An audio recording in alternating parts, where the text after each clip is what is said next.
ओम शांति।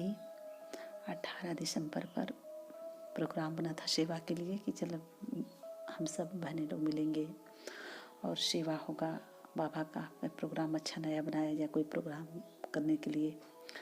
तो 12 बजे से हम लोग निकले थे। तो 12 बजे से लेकर के बातचीत ऐसी होते होते काफ़ी आत्माएं जुड़ गए थे काफ़ी आत्माएं। तो सेवा मतलब कि इसे बाबा की बातें बताया गया और बाबा के बारे में बताया गया कि बच्चे बूढ़े यंग सब लोग जुटे थे, बहुत जुड़ गए थे आत्माएं सब।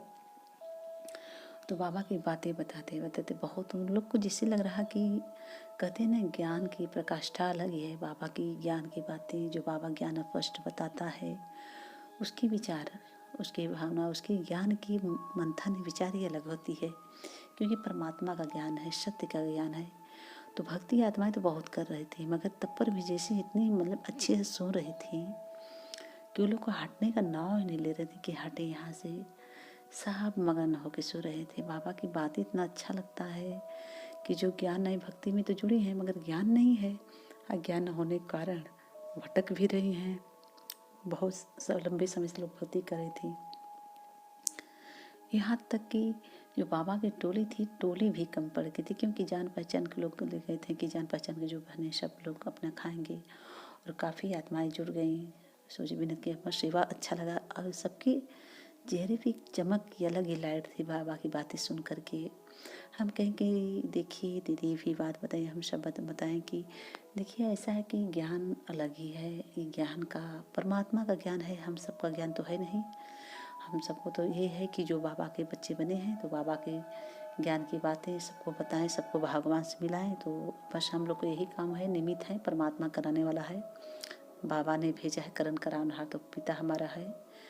तो सब लोग आत्माएं ज्ञान सुन रहे थे, बहुत अच्छा लग रहा था। इतनी खुशी उनके के चेहरे पे, इतनी मतलब मुस्कान थी, इतनी सुकून से सुन रहे थे जैसे लगा कोई अमृत बट रहा है, अमृत पीने के लिए लोग जुटे हैं।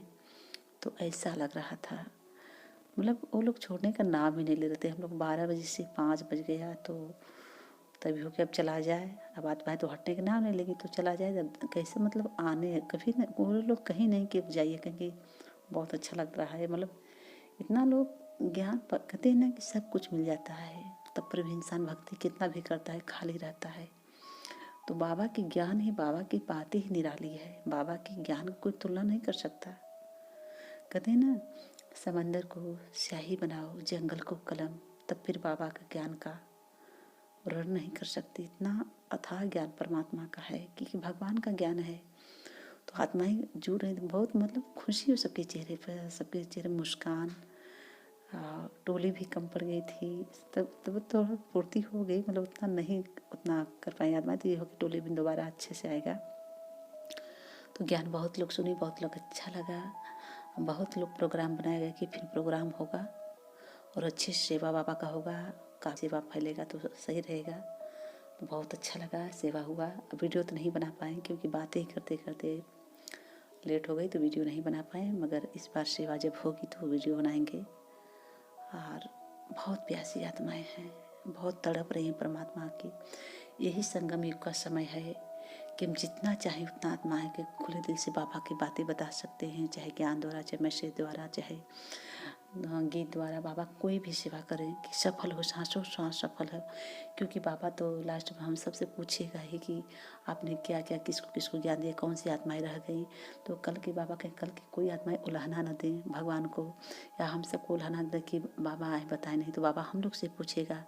तो इसीलिए जितना हम सांसें सफल करेंगे परमात्मा के ज्ञान में, तन मन धन सब वही सफल होगा। यही समय सफल करने का है, व्यर्थ समय नहीं गंवाना है।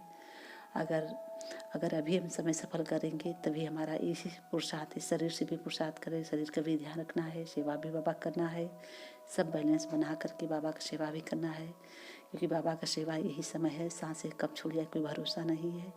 तो बाबा ने कहा जितना हो सके हम सेवा में सफल करें। अब बाबा कहा ना मुरली में एक दिन कि बेसेवा का बैठना